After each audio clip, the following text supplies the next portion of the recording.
આવતીકાલે ઉત્તરાયણનો પર્વ અને સુરતી લાલાઓ માણસે ઉત્તરાયણ પર્વની મજા માણી અબોલ પક્ષીઓ માટે સજા ન બને તેને ખાસ કાળજી રાખવા લોક અપીલ અને પતંગના કાતિલ દોરાથી ઇજાગ્રસ્ત થતા અબોલ પક્ષીઓને બચાવવા જીવદયા સંસ્થાઓ મેદાને ઉતરી છે। માત્ર કરુણા અભિયાન સંસ્થાના 40 વોલેન્ટિયર્સ મેદાને રહેશે। આવતીકાલે ઉત્તરાયણ પર્વનો સુરતી લાલાઓ માણસે ઉત્તરાયણ પર્વની મજા અબોલ પક્ષીઓ માટે સજા ન બને તેની ખાસ કાળજી રાખવા લોક અપીલ કરી હતી। પતંગના કાતિલ દોરાથી ઇજાગ્રસ્ત થતા અબોલ પક્ષીઓને બચાવવા જીવદયા સંસ્થાઓ મેદાને અને માત્ર કરુણા અભિયાન સંસ્થાના 40 વોલેન્ટિયર્સ મેદાને રહેશે। વોલેન્ટિયર્સ અબોલ પક્ષીઓને બચાવવા રહેશે 24 કલાક કાર્યરત। સંસ્થા દ્વારા ચોક બજાર ખાતે વિશેષ ઓપરેશન થિયેટર કરાયું તૈયાર અને આણંદના ડોક્ટરોની વિશેષ ટીમ છેલ્લા 2 દિવસથી સેવા આપશે। સંસ્થા સાથેના સંકલનમાં રહી ઇજાગ્રસ્ત અબોલ પક્ષીઓને બચાવવામાં આવશે। સેવા ગંભીર રીતે ઇજાગ્રસ્ત અબોલ પક્ષીઓને બચાવ પ્રથમ વખત એનેસ્થેસિયા મશીનનો ઉપયોગ કરાશે। ઓપરેશન સમયે મશીન અતિ ઉપયોગી બની રહેશે। લોકો ઉત્તરાયણ પર્વની મજા માણશે જ્યારે સંસ્થાના વોલેન્ટિયર્સ અબોલ પક્ષીઓને બચાવવામાં સેવા આપશે। હું ડોક્ટર શૈલેષ કુમાર પુરોહિત। અમે આણંદ વેટરનરી કોલેજમાંથી આવ્યા છીએ અહીંયા કરુણા એનજીઓમાં સેવા આપવા માટે। આપ જોઈ શકો છો કે દિવસે ને દિવસે જે પક્ષીઓની ઇન્જર થવાની સંખ્યા છે એ વધતી જાય છે અને ત્યાં જ એક એનજીઓનો બહુ મોટો રોલ આવે છે કે ઇન્જર બર્ડને એક સારી રીતે સારવાર આપી અને આકાશમાં ઉડતા કરવા, બરાબર। તો એના માટે આપણે મેઇનલી જનરલ એનેસ્થેસિયા ઉપયોગ કરતા હોઈએ છીએ દરેક એનજીઓ, પણ ઘણા એટલા એનજીઓએ આજના સમયમાં એક ઇનહેલન્ટ એનેસ્થેસિયા અપનાવ્યું છે, જેનો રોલ એ જ છે કે જ્યારે આપણે જનરલ એનેસ્થેસિયા આપીએ છીએ ત્યારે ઘણી વખત બર્ડ્સ બેભાનની પરિસ્થિતિમાંથી ભાનમાં આવતું નથી। એના માટે એક ઇનહેલન્ટ એનેસ્થેસિયા મશીન જે બહુ કારગર રીતે કાર્ય કરે છે અને પક્ષીના જીવન બચાવવા માટે બહુ મદદરૂપ થાય છે। સર, આ મશીન સુરતમાં ફર્સ્ટ ટાઈમ આવ્યું છે? સુરતમાં ફર્સ્ટ ટાઈમ હોઈ શકે છે, કારણ કે પક્ષીઓ અને બર્ડ કેમ્પમાં મેં આજ સુધી અહીંયા પહેલી વાર જોયું છે ધનેન્દ્રભાઈના એનજીઓમાં કરુણામાં। શું મેસેજ આપશો પતંગ ચગાવવાવાળા? પતંગ ચડાવવા માટે મેસેજ એટલો જ છે કે જો સેલિબ્રેશન દર વખતે થતું હોય છે, પણ સેલિબ્રેશન કરવાની કોઈને ના નથી, પણ ખાલી 3 વસ્તુઓની કાળજી રાખજો। પહેલી કાળજી એ છે કે સવારના ટાઈમમાં અને સાંજના ટાઈમમાં ખાલી 1.5 થી 2 કલાક તમે પક્ષીઓને ઉડવા માટે, માળામાં જવા માટે અને એમના ચણ માટેની રજા આપો। બીજી વસ્તુ કે કોઈ ઘાયલ થયેલું પક્ષી જણાય તો નજીકના હેલ્પલાઇન નંબરનો ઉપયોગ કરી અને તરત એને એનિમલ રેસ્ક્યુ સેન્ટર અથવા બર્ડ રેસ્ક્યુ સેન્ટરમાં પહોંચતું કરો। સર, આ મશીનનો શું વ્યવસ્થા એટલે શું છે નવીનતા? આ મશીનની નવીનતા એ જ છે કે જ્યારે કોઈ પક્ષીને બેભાન કરીએ છીએ ત્યારે એ પ્રોપર રીતે ભાનમાં આવી જાય છે રિટર્નમાં, અને એની જે મૃત્યુ થવાની સંખ્યા જે જનરલ એનેસ્થેસિયામાં હોય છે એનાથી ઇનહેલન્ટ એનેસ્થેસિયામાં થોડી ઓછી હોય છે।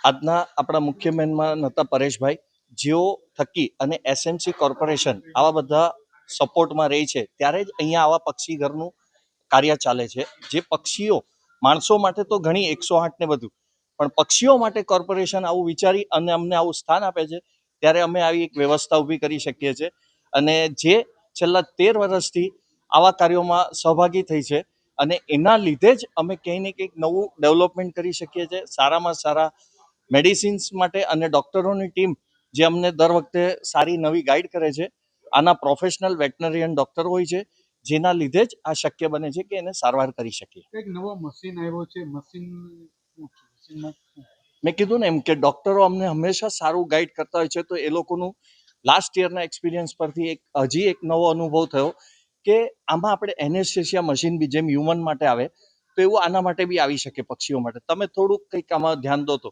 એટલે આ વર્ષે અમે ઇમ્પ્લિમેન્ટ કરી અને પક્ષીઓ માટે એનેસ્થેસિયા મશીન, જેનાથી એને જેટલો જોઈતો એટલો ડોઝ જ જાય।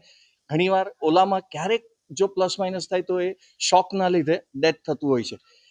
આ વખતે એ બી ન થાય એવી કોશિશ કરીને અમે એક નવું એનેસ્થેસિયા મશીન બી બર્ડ્સ માટે લાવ્યા છીએ, જે અહીંયા અત્યારે વર્કિંગમાં ચાલુ છે। લોકોને શું મેસેજ આપશો? ઉત્તરાયણ તહેવારનો વ્યવહાર ભૂલી ચૂક્યા છે। તહેવાર હંમેશા ઉજવવા જ જોઈએ, તહેવાર એ આપણી એક સંસ્કૃતિ છે, પણ એને જો વ્યવહાર સાથે ઉજવીએ તો વધારે મહત્વ। અત્યારે આપણે એનો વ્યવહાર ભૂલી ચૂક્યા છીએ। ખરેખર પતંગ બી ચગાવો ના નથી, અમે એમ નથી કહેતા, પણ સાદા દોરાથી ચગાવો, 2 કલાક જે પક્ષીઓની અવરજવર ન હોય એટલા પૂરતું, અને બાકી પરિવાર સાથે ખરેખર આ તહેવારનું મહત્વ છે। તલગુલ, મીઠી બોલીએ, મીઠું ખાઈએ, એકબીજાને મળીએ, પરિવાર સાથે રહીએ, એની બદલે આપણે મારો કાપોમાં જતા રહ્યા છે। અને હવે તો કેટલો વ્યવહાર ભૂલી ચૂક્યા છીએ કે પક્ષીઓ તો ગવાય જ છે, અત્યારે પર્યાવરણ અને હવે એનથી વધારે આગળ માણસો। પર્યાવરણ કઈ રીતે કહું આપને, જે આપના ધાગા કાચના અથવા ભલે ચાઇનીઝ નામ આપીએ છીએ, પણ એનાથી વધારે ખરાબ બી આપણા જે હાથેથી પીલાવેલા કાચના ધાગા, જેને પોતાને નુકસાન થાય છે, એ લોકો બી જાણે છે, પણ કોઈક કારણસર કરે છે, અને એ ધાગાના લીધે એ ઝાડ પર લટકી રહે, એટલે ઝાડનો ગ્રોથ થતો નથી, એટલે પર્યાવરણને બી આનાથી નુકસાન થાય છે. પ્લસ સિટીમાં અત્યારે પર્યાવરણ ધીરે ધીરે ખલાસ થતું ગયું, તો એ બધા બી કારણો આમાં એના લીધે થાય છે. આજે ધર્મેન્દ્રભાઈની સંસ્થા કે જે ઘણા વર્ષોથી ચલાવે છે, કરુણામાં આવવાનો મને મોકો મળ્યો, અને આવતાની સાથે જ હું હાજર, જ્યારે અમે મારા કોર્પોરેટર સાથે, કેતનભાઈ સાથે એનો ઇનોગ્રલ કરતા હતા, એમણે ખાસ કે આજે સંક્રાંતિના 3-4 દિવસ પહેલા હંમેશા એ અમને બોલાવતા હોય છે. આનંદ એ વાતનો છે કે એક નાની મસી સંસ્થા આજે વટવૃક્ષ જેવી પરિસ્થિતિમાં આવી ગઈ છે, ટેકનોલોજીનો ઉપયોગ કરતા થઈ ગયા છે, નવી નવી વસ્તુઓ લાવે છે, અને આજે એમણે એક વસ્તુ મને જે બતાવી એ જોઈને મને આનંદ એ વાતનો થયો કે કદાચ બીજી કોઈ સંસ્થાઓ પાસે આ પ્રકારની કોઈ વ્યવસ્થા નહીં હશે કે જે પક્ષી જ્યારે ઘાયલ થાય છે અને જ્યારે ઓપરેશન કરવાનું શરૂ કરવામાં આવે એ સમયે એને જે એનેસ્થેશિયા આપવામાં આવે કે એને અર્ધ બેભાન વ્યવસ્થામાં એનું ઓપરેશન થઈ શકે, એટલા માટે સ્પેશિયલ એક મશીન આજે એમણે 7.5 લાખ રૂપિયાના ખર્ચે લીધું છે કે જેમાં જેટલી જરૂર હોય એટલા જ પ્રકારનું સેડેશન આપી શકાય. આ બહુ મોટી ઉપલબ્ધિ છે, અને એના માટે ધર્મેન્દ્રભાઈને, એમની ટીમને, અમારા કેતનભાઈને બધાનું હું અભિનંદન પાઠવું છું. એમણે બીજી ઘણી બધી વસ્તુ ડેવલપ કરી છે. ધારો કે પક્ષીઓને પાણી પીવડાવવું હોય તો એના માટે અલગ અલગ ટાઈપના જાતે ડિઝાઇન કરેલા મોડ્યુલ્સ બનાવ્યા છે કે જેમાં પક્ષી વેસ્ટ પણ નહીં જાય, દાણા પડી પણ નહીં જાય, પાણી પણ એને મળી રહે, ખાવાનું પણ મળી રહે, આવી દરેક વ્યવસ્થા અહીંયા એમણે કરી છે. એનું ડિસ્પ્લે તમે પણ થોડી વારમાં લોકો સુધી આ વાત પહોંચાડો. કારણ બીજી વાત અગત્યની એ છે કે પક્ષી બોલી નથી શકતા, અને અત્યારે જે એક કબૂતર મેં જોયું જે પાંખ કપાઈને આવ્યું, તો એ દોરી એટલી ધારદાર હતી કે એનું હાડકું પણ કાપી નાખ્યું. એટલે આપ વિચારો કે જે ચાઇનીઝ દોરી ઉપર બેન કરવામાં આવે છે એ યથાયોગ્ય છે, ચોક્કસ જ કરવું જોઈએ. અને શહેરીજનોને એવી પણ વિનંતી કરીએ છીએ કે આ પ્રસંગો વખતે ખાસ એ કાળજી લે કે અમુક જ્યારે પક્ષીઓને ઉડવાનો સમય હોય ત્યારે પતંગો નહીં ચગાવે અથવા ઓછા ચગાવે, બાકીના સમયમાં એ પતંગો ચગાવે, એમાં વાંધો નથી હોતો. અને કોઈક સંજોગોમાં એમના ધ્યાન ઉપર આવી કોઈક પણ ઘટના બનતી હોય પક્ષીઓ બાબતની, તો એ તરત જ કરુણા જેવી સંસ્થાઓનો સંપર્ક કરે, જેથી કરીને એમનો જે તે પક્ષીનો જીવ બચાવી શકાય. આ તકે મને અહીંયા એમણે જે ઉપસ્થિત રહીને જે રીતે એક્સપ્લેનેશન આપ્યું છે, અને અત્યારે આપ જોઈ શકો છો કે હું અત્યારે જોઉં છું 10 ડોક્ટરોની ટીમ, જે વેટરનિટી યંગ ડોક્ટરો કે જે પોતાની અવિરત સેવા અહીંયા આપી રહ્યા છે, કોઈ પણ પ્રકારના ખર્ચ, કોઈ પણ પ્રકારના ચાર્જ વગર. એમને પણ હું આ તકે ખૂબ ખૂબ અભિનંદન આપું છું.